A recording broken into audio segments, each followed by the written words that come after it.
Iran का एक surveillance drone उड़ा, उसने अमेरिकी बहरी बेड़े की जासूसी की और डाटा आराम से ईरान तक मुंतकिल कर दिया। ये तो एक सर्विलेंस ड्रोन की कहानी है। ईरान के पास ऐसे हज़ारों ड्रोन्स मौजूद हैं जो ना सिर्फ सर्विलेंस कर सकते हैं बल्कि अटैकिंग ड्रोन्स भी हैं। आज आमिर भाई से ईरान के अटैकिंग ड्रोन्स की कहानी सुनते हैं। आमिर भाई, ईरान के पास जो मौजूद हैं ड्रोन्स, उनके बारे में बताइएगा। बिल्कुल आपने सही सवाल किया। और क्योंकि कल से जो ड्रोन का फाइट हुई है F-35 के साथ, सी के साथ, उसके बाद से बहुत सारे लोगों का इश्तियाक है कि क्या ईरान के पास रशियन टेक्नोलॉजी के ड्रोन्स हैं, चाइना मदद कर रहा है, तुर्की के ड्रोन्स हैं, किस मुल्क की टेक्नोलॉजी है, पाकिस्तान के ड्रोन्स हैं, किस मुल्क की टेक्नोलॉजी है जो ईरान इस्तेमाल कर रहा है। तो सबसे पहली बात तो ये है कि ईरान इस वक्त इस्लामी दुनिया का या इस खत्ते का वो मुल्क है जिसके पास सबसे ज़्यादा ड्रोन्स हैं। और उसकी बुनियादी वजह यह है कि इसके ड्रोन्स जो हैं, ड्रोन्स टेक्नोलॉजी जो है, ये बहुत पहले इस गेम में आ गया। सही। तुर्की बाद में आया, उसके बाद पाकिस्तान आया और बाकी इस्लामी ममालिक तो सोए हुए हैं, वो इस तरफ आए ही नहीं। तो ड्रोन्स टेक्नोलॉजी के अंदर इन्होंने शुरू में रशियन टेक्नोलॉजी जो थी उसको इस्तेमाल किया था और उसी की एक सीरीज़ थी जिसको शायद सीरीज़ कहते हैं। बिल्कुल। इसी सीरीज़ का एक 139 जो है, जिसके मतलब हमने पूरा व्लॉग किया था, जिसने सर्विलेंस किया हाल ही में अब्राहम लिंकन की, वो इसी शायद सीरीज़ से ही तल्लक रखता है। लेकिन ईरान ने टेक्नोलॉजी हासिल करने के बाद उस टेक्नोलॉजी पर जिसको कहते हैं मक्खी पे मक्खी नहीं मारी या नकल पे नकल नहीं बनाई, उन्होंने उस टेक्नोलॉजी को जो है बेहतर से बेहतर करने की कोशिश की। तो इसी कोशिश में वो अपने भी ड्रोन्स बनाने में कामयाब हो गया, जो कि बहुत ही ख़तरनाक है। यानी मैं आपको सिर्फ एक बात बता देता हूँ कि इस वक्त भी ईरान के पास वो ड्रोन्स मौजूद हैं जो इजराइल के एक कोने से दूसरे कोने तक उसकी बैंड बजा सकते हैं। और ये बैंड इसलिए भी बजा सकते हैं कि इस वक्त दुनिया में इस खत्ते के अंदर जितने ममालिक हैं बशमूल अमेरिका, अगर किसी के ड्रोन्स की स्वाम टेक्नोलॉजी बेहतर है जिसको 10 में से 9 पॉइंट्स दिए जा सकते हैं तो वो ईरान है। ज़बरदस्त। स्वाम टेक्नोलॉजी आप समझे कि एक ड्रोन दूसरे ड्रोन के साथ कम्युनिकेट कर रहा होता है। यानी ड्रोन्स हवा में उड़ रहे हैं और दोनों आपस में भी कम्युनिकेट कर रहे ये हैं। दुनिया के बाकी ममालिक भी करते हैं, लेकिन जो बेहतरीन टेक्नोलॉजी इस वक्त है वो ईरान के पास है। ईरान का जो इस वक्त ड्रोन सीरीज़ है उसके मतलब मैं कुछ बता दूं। 139 के मतलब तो मैंने बता दिया कि वो जासूसी के लिए ड्रोन है। और ये कामाकाजी शाहिद सीरीज़ जितनी है ये कामाकाजी ड्रोन्स पर मुश्तमिल है। ये कामाकाजी क्या होता है? कामाकाजी जापानी एक टर्म है, दूसरी जंग अज़ीम में आई थी, जब पायलट्स अपना जहाज़ उड़ाते थे और पर्ल हार्बर अमेरिका में बहरी जहाज़ों के ऊपर गिराते थे, यानी उनको खुदकुश उनको कामाकाजी कहा जाता है। तो ये कामाकाजी सीरीज़ है जिसको शायद कहा जाता है शायद 136। इसका जो एक ड्रोन है वो 2500 किलोमीटर तक उसकी रेंज है, यानी 25 किलोमीटर तक उसको कंट्रोल किया जा सकता है। और ये इस्तेमाल शुदा है जंगों में, यानी मशरक़ वस्ता में ये इस्तेमाल हो चुका है और यूक्रेन की जंग में इस टेक्नोलॉजी का इस्तेमाल जो है, यानी रशिया ने यूक्रेन के खिलाफ ये ड्रोन्स इस्तेमाल किए हैं। और ये 50 किलो तक धमाका हेज़ मवाद जो है अपने साथ ले जा सकता है। और ये एक ख़तरनाक, इसको कहा जाता है ये ख़तरनाक कामाकाजी है। ये मिसाइल ये जो ड्रोन है ये बहुत ही लेटेस्ट टेक्नोलॉजी पर जाकर 136 पर जाकर उन्होंने, यानी शायद 136 पर उन्होंने वो तजर्बात किए हैं ताकि इसकी स्टेल टेक्नोलॉजी को जितना महफूज और मजबूत बनाया जा सके उसको बना ले।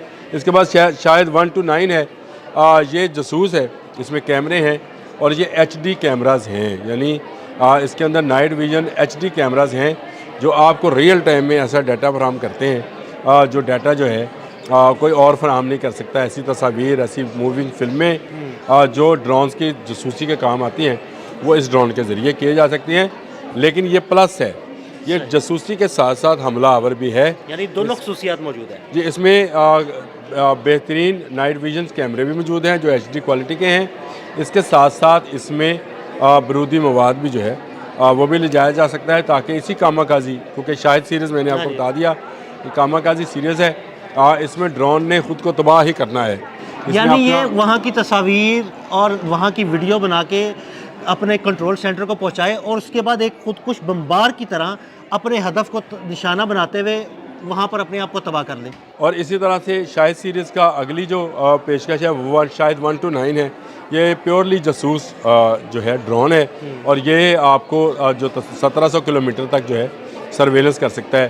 اس کی خاص بات یہ ہے عدیل بھائی کہ یہ سمندر میں بہت اچھی کارکردگی دکھاتا ہے. یعنی سمندر کے اندر آپ کو یہ 1700 کلومیٹر تک کوئی بھی موونگ چیز ہے یا جو بھی چیزیں ہیں اس کے متعلق یہ آپ کو معلومات اور ڈیٹا جو ہے فراہم کر سکتا ہے. یہ وہ شاہد سیریز ہے جس کو ہم کہہ سکتے ہیں کہ یہ رشین ٹیکنالوجی لی تھی لیکن اس کے بعد ایران نے اس میں بہتری سے بہتری لاتے گئے. اس کے بعد ان کا مہاجر سیریز آتی ہے جی اور مہاجر 3 مہاجر 5 مہاجر 6 یہ سیریز ہے.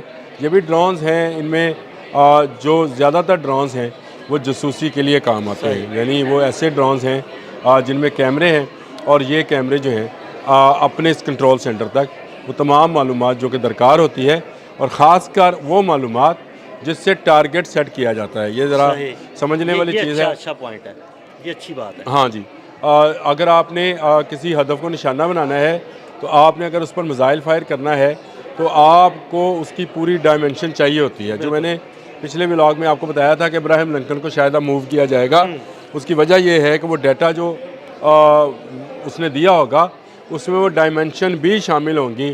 اس میں ہوا کا رخ, سمندر, بادل, یہ سب چیزوں کو غور کرنے کے بعد جو ہے ایک میزائل کو ٹارگیٹڈ کیا جاتا ہے اور جب ٹارگیٹڈ کیا جاتا ہے تو آپ کو یہ سارا ڈیٹا آپ کے لیے بڑا قیمتی ہوتا ہے. یہ ڈرونز جو ہیں اسی کام آتے ہیں. اس کے بعد ابابیل سیریز ہے, یہ بھی نگرانی اور ٹارگٹ کے ہی کام آتے ہیں. ان کا نام جو ہے ابابیل اسی لیے رکھا گیا, آپ نے اصحاب فیل سورہ فیل والا جو ہے قرآن پاک میں سورہ فیل والا جو ہے ابابیلوں نے کیسے ہاتھیوں کو نشانہ بنایا اور انہیں بس بنا دیا. جی اب آ جائے دوسرے دو خطرناک ترین ڈرونز کی جانب. ایک کا نام قطرس ہے جی اور دوسرے کا نام, یہ 2000 کلومیٹر تھے. یہ میں نے جو کہا تھا کہ اسرائیل کی بینڈ بجا سکتے ہیں, یہ وہ ڈرونز ہیں جو بھاری اسلحہ, بھاری بارود اور کیمریز لے کر جاتے ہیں اور اپنے ٹارگٹ کو چھوڑتے نہیں ہیں. یہ مکمل طور پر قطرس جو ہیں اسٹیلتھ ٹیکنالوجی کے حامل ڈرونز ہیں اور یہ ٹیکنالوجی جو ہے خطے میں ابھی کسی اور ملک کے پاس نہیں ہے. یعنی اس جیسا ڈرون جو ہے ابھی کسی ملک کے پاس نہیں ہے. اور دوسرا اس کا کہان سیریز ہے جس کی رینج 3000 کلومیٹر تک ہے. یعنی 2000 کلومیٹر کا مطلب یہ ہے کہ اسرائیل کے کچھ علاقے, لیکن 3000 کلومیٹر کا مطلب یہ ہے کہ سارا کا سارا اسرائیل جو ہے اس کے نشانے پر ہے. اگر اسرائیل نشانے پر ہے تو آپ سمجھے کہ پورا مڈل ایسٹ اس کے نشانے پر ہے. تو ایران کے ڈرونز جو ہیں یہ انتہائی طاقتور اور انتہائی اچھی اسٹیلتھ ٹیکنالوجی کے حامل ہیں اور یہ وہ ڈرونز ہیں جو ایران کو اگر امریکہ کے ساتھ اللہ نہ کرے جنگ ہوتی ہے تو ایران کے سب سے بڑے مددگار یہی ڈرونز ہوں گے جو لمحہ بلمحہ نہ صرف ڈیٹا بلکہ ٹارگیٹ سیٹ کرنے میں بھی مدد کریں گے. اور سب سے بڑی بات یہ ہے کہ یہ ڈرونز انتہائی سستی ٹیکنالوجی کے ساتھ, یعنی سستی سے مراد یہ نہیں ہے کہ کمتر ہیں, سستی سے مراد یہ ہے کہ مقامی سطح پر تیار کردہ پرزوں کے ساتھ جو ہے اس کو بنایا گیا ہے. اس کے لیے ٹیکنالوجی کے لیے ان کو کسی ملک کے سرٹیفکیٹ کی یا کسی ملک کی اجازت کی, جس طرح سے امریکہ کی باقی ممالک کی ہوتی ہے کہ ہم سے ہی آپ لیں گے پرزے, یہ ان کی اپنی ٹیکنالوجیز پر مشتمل ہیں. اور انہوں نے بہت بڑی تعداد میں بہت زیادہ سرچ کرتا رہا, میں ڈیپ بھی گیا بہت زیادہ کہ مجھے کسی طریقے سے ان کی تعداد کا اندازہ ہو, لیکن جہاں تک بھی گیا ایون ایرانی آرمی جو ہے اس کے بھی ویب سائٹس کے اندر تعداد نہیں بتائی گئی ہے, لیکن یہ ایک جملہ ضرور ملا کہ بہت بڑی تعداد میں تیار کیے گئے. اس کا مطلب یہ ہے کہ اگر یہ سوام ٹیکنالوجی کے حامل ہیں اور جال بن سکتے ہیں تو میری بات وہ درست ہے کہ میں نے آپ کو بتایا تھا کہ ڈرونز جو ہیں وہ جال بنیں گے اور یہ جو جال ہوگا اس میں سے کسی میزائل کا یا کسی اور چیز کا نکلنا جو ہے ناممکن ہو جائے گا. تو ایران جو ہے اپنے ڈرونز پر بہت زیادہ کام کر رہا ہے اور ابھی میں نے F313 کی بات نہیں کی جو کہ ایئر ٹو ایئر میزائل بھی رکھتا ہے, اس پر میں پوری تفصیلاً بات کرنا چاہتا ہوں کیونکہ وہ ایک بنا پائلٹ کا جہاز ہے اور اس کے اندر کیا کیا, اس کی سپیڈ کیا ہے, اس کی اسٹیلتھ ٹیکنالوجی کیا ہے, اس کے میزائلز کون سے ہیں اور کس خدشے کا اظہار کیا جا رہا ہے کہ چین کا کون سا میزائل فٹ ہے کہ کسی دوسرے بھی لوگ. بہت شکریہ عامر رضا. بالکل عامر رضا نے بڑی تفصیل کے ساتھ آپ کو ایرانی ڈرونز کے بارے میں بتایا. عدیل احمد اور عامر رضا کو اجازت دیجیے گا. اللہ حافظ.